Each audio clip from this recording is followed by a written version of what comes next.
Hello student, now हम move करने वाले हैं कूलम्स लॉ। देखो, इस लॉ बहुत आसान है और यूजेबल भी है। इस चैप्टर में बहुत यूज होगा। जब जो भी कॉन्सेप्ट आएगा तो ये कूलम्स लॉ यूज होगा, क्योंकि इस चैप्टर में एक ऐसा लॉ है जो पूरा का पूरा चैप्टर में यूज होगा। और न्यूमेरिकल तो पक्का आएगा एग्जाम में भी, बोर्ड एग्जाम में न्यूमेरिकल पक्का आएगा। सो इसीलिए इस लॉ को थोड़ा ध्यान दो और अपना दिमाग में घुसा लो। देखो, जब जब कूलम्स लॉ आता है तब तब हमको पॉइंट चार्ज को याद करना पड़ता है। तो क्वेश्चन आता है, सर ये पॉइंट चार्ज क्या है? पॉइंट चार्ज क्या है? ये स्मॉल चार्ज है। It's a very small charge. देखो, एक कौन सा चार्ज है? स्मॉल चार्ज है, स्मॉल चार्ज है, और जो रेस्ट पोजीशन में होगा। तो एक कूलम ने क्या किया? देखो, कूलम ने उसका दिमाग थोड़ा सटका हुआ था, तो वो सोचा, अरे चार्ज तो पॉइंट चार्ज है, उसको जाके हम एक एक्सपेरिमेंट करके देखो। तो उसको पता था, पहले पता था चार्ज दो टाइप का होता है, एक पॉजिटिव चार्ज होता है और एक नेगेटिव चार्ज होता है। तो वो जो दोनों चार्ज वो रेस्ट पोजीशन में थे, तो एक बार उस पॉजिटिव चार्ज को लेके वो एक्सपेरिमेंट किया, और दूसरे बार पॉजिटिव और नेगेटिव चार्ज को लेके एक्सपेरिमेंट किया। तो पहला वो देखा क्या देखा?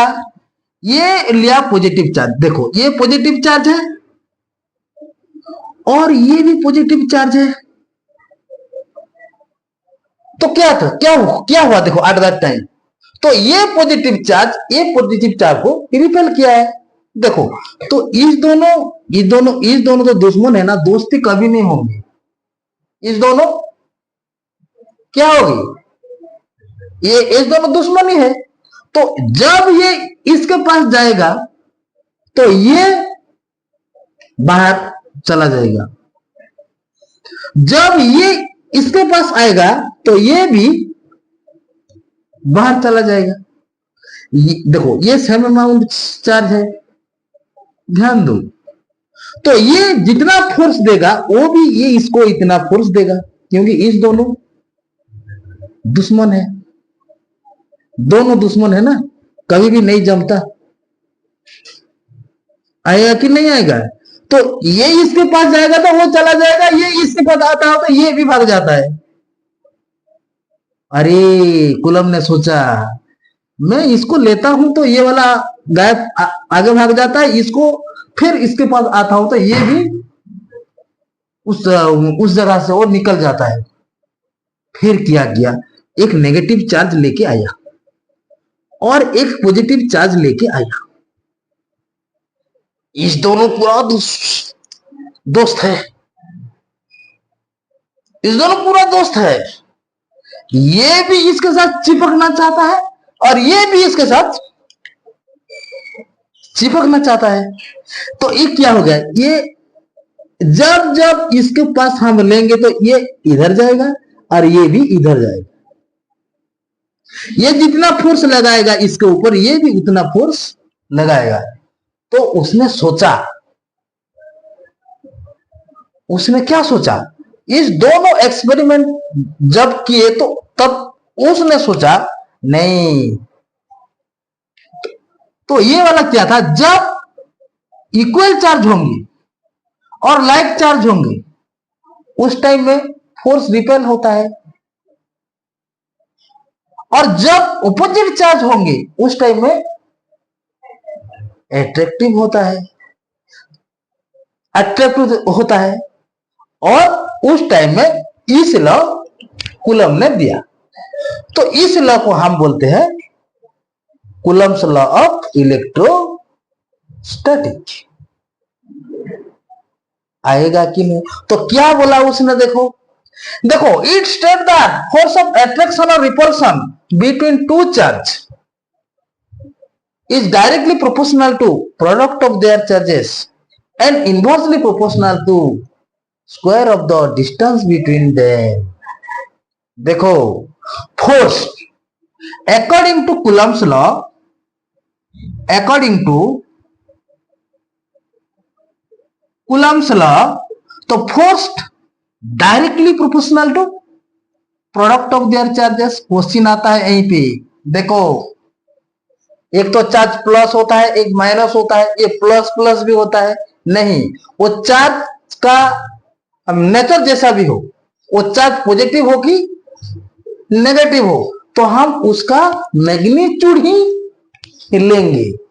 तो हम क्या लेंगे, उसका मैग्नीट्यूड, मैग्नीट्यूड ही लेंगे। तो force directly proportional to product of their charges and force inversely proportional to square of distance between them, square of distance between them. देखो मान लो ये एक चार्ज है, ये एक चार्ज है, इस दोनों का बीच में डिस्टेंस आर है, इस दोनों का बीच में डिस्टेंस आर है, इस दोनों का ये बी भी ले लो, ये भी ले लो, ये बी भी ले लो, जो भी ले लो, तुम जो भी ले लो। तो इसको हम ऐसे लिखो, ये Q1 है, ये Q1 है और ये वाला Q2 है, उसका बीच में डिस्टेंस क्या है, R। तो देखो ये चार्ज जितना बड़ा होगा फोर्स इतना ही बड़ा होगा। फोर्स ज्यादा पड़ेगा कि नहीं? देखो जब ये वाला 5 कूलम है, ये वाला 5 कूलम है, प्लस 5 कूलम, तो यहीं पे रिपेल होगा। और ये 10 कूलम है, ये वाला भी 10 कूलम है, पॉजिटिव चार्ज होगा और ज्यादा थोड़ा रिपेल होगा। तो चार्ज जितना बढ़ेगा फोर्स भी इतना बढ़ेगा। देखो कूलम्स ने एक्सपेरिमेंट किया, और इस दोनों चार्ज को हम जितना दूरी रखेंगे तो फोर्स भी इतना दूरी बना के रहेगा। देखो तुम अपने आप थोड़ा ध्यान दो, तो इस दोनों का डिस्टेंस, एक क्लासरूम है, क्लासरूम में दोस्ती भी होता है, अरे दुश्मन भी होता है, बहुत दुश्मन भी होता है। अरे एक क्लासरूम है, क्लासरूम में स्टूडेंट है, स्टूडेंट का अंदर में दोस्ती भी होता है और दुश्मनी भी होता है। तो एक क्लासरूम से लेकर दूसरे क्लासरूम को हम जाएंगे, दूसरे क्लासरूम जाएंगे तो थोड़ा दुश्मनी भी कमेगा ना, दोस्ती भी कमेगा थोड़ा। तुम 12th क्लास में हो, जो 11th क्लास के साथ इतना दोस्ती कर पाओगे क्या? नहीं, थोड़ा तो कम होगा ना। या +3 के साथ या आर्ट स्टूडेंट के साथ, उसके साथ तुम दोस्ती इतना बना पाओगे जितना तुम्हारा साइंस स्टूडेंट के साथ होगा? नहीं होगा ना। तो इसीलिए देखो, इस जितना दूरी में रहेगा फोर्स इतना घटेगा, दोनों चार्ज जितना दूरी में रहेगा इतना फोर्स घटेगा, और जितना पास में रहेगा उतना बढ़ेगा। ये था कूलम्स लॉ। आएगा कि नहीं आएगा? देखो इसको Q1 ले लो, ये Q2 ले लो, इस दोनों का बीच का डिस्टेंस क्या है, R है।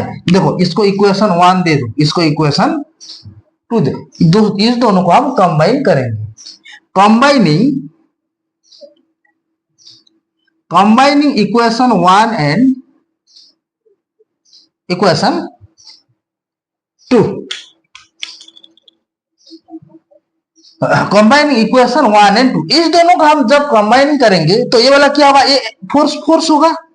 देखो ये Q1 Q2 अपन में R²। जब हम इस डायरेक्ट प्रोपोर्शनल को हटाएंगे तो हमको एक कांस्टेंट मिलता है, जहां भी हो, जब भी हो, मैथ में भी हो या फिजिक्स में भी हो।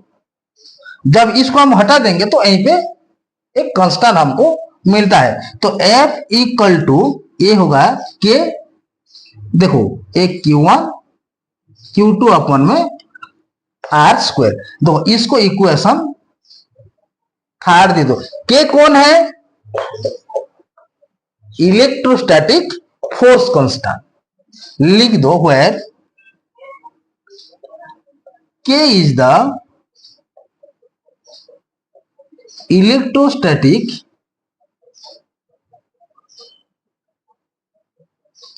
force constant. K is the electrostatic force constant. देखो ये K का भी कुछ वैल्यू होता है, K का भी कुछ वैल्यू होता है. देखो K इक्वल टू क्या होता है 1/4 पाई एप्सिलॉन नॉट.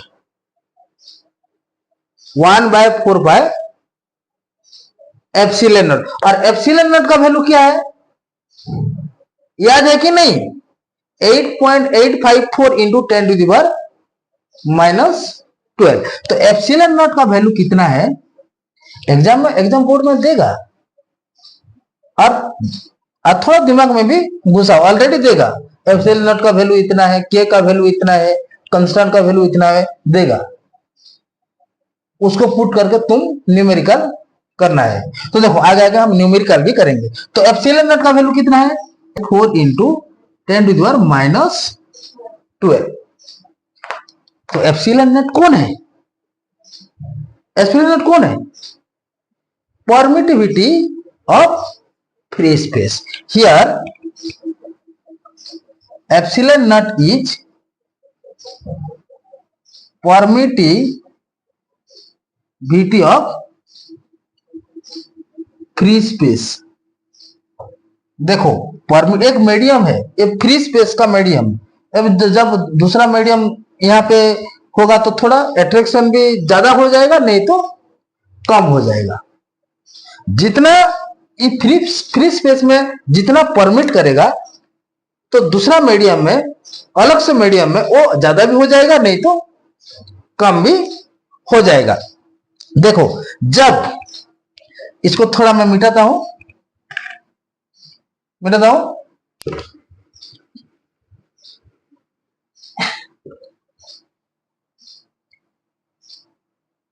देखो तो यहीं पे देखो जब इस वैल्यू को, इस एप्सिलॉन नॉट का वैल्यू ध्यान दो, जब एप्सिलॉन नॉट का वैल्यू यहीं पे हम पुट करेंगे ए K equal to 1/4 pi epsilon naught. Epsilon का वैल्यू क्या है 8.854 इंटू 10 टू द पावर -12. और पाई का वैल्यू तो तुम सब लोगों को पता है 22/7 होता है, √10 होता है, 3.141 होता है, 3.141 होता है. जब उस सब वैल्यू को यहां पे बिठा देंगे तो हमको एक वैल्यू निकल के आएगा, एक वैल्यू निकल के आएगा. वो वैल्यू होगा 9 इंटू 10 टू द पावर 9. ये के का वैल्यू है 9 इंटू 10 टू द पावर 9. आएगा कि नहीं आएगा? Any problem? तो देखो तो हम इक्वेशन 3 पे जब के का वैल्यू पुट करेंगे तो हमको क्या मिलेगा, इसको इक्वेशन 4 दे दो. Put equation 4 in equation 3. Equation 3 में हम जब पुट करेंगे तो हमको क्या मिलेगा F equal to 1/4 pi epsilon naught into Q1 Q2 अपन में R². ये मेरा कूलम्ब्स लॉ का फोर्स है, कूलम्ब्स लॉ का फोर्स पे. यहीं पे के का वैल्यू कितना है 9 इंटू 10 टू द पावर 9 है. आएगा कि नहीं आएगा? Any problem? और देखो वेरी वेरी इंपोर्टेंट. जब if Q1 Q2 are 1 coulomb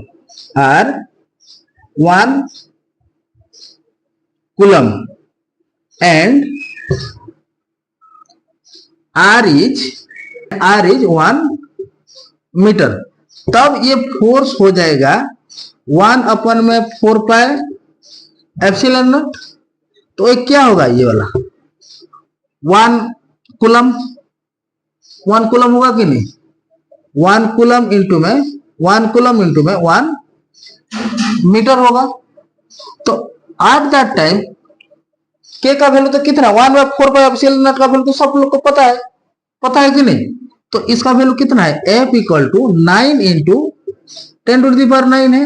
और फोर्स का यूनिट एक coulomb per metre, coulomb square, देखो कूलम स्क्वायर पर मीटर, तो ये वाला हो जाएगा न्यूटन। तो F इक्वल टू क्या होगा? 9 इंटू 10⁹ न्यूटन। जब देखो ध्यान दो, जब दोनों चार्ज एक कूलम होगा और दोनों चार्ज का बीच का वो दूरी होगा 1 मीटर, तो उस टाइम में फोर्स क्या होगा? 9 इंटू 10⁹ न्यूटन होगा। देखो जो भी हम कंसेप्ट आगे जाएंगे, उस कंसेप्ट में दोनों चीज हर टाइम में यूज होगा। एक है यूनिट और दोनों है डायमेंशन। एक है यूनिट यूज होगा और सेकंड वन इज डायमेंशन।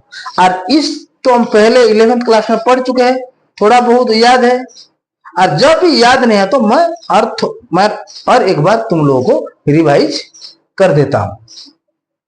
इस कूलम्स लॉ में कुछ डाउट है क्या? डाउट है? देखो इट्स वेरी वेरी इंपोर्टेंट। आगे हर एक न्यूमेरिकल पे ये यूज होगा।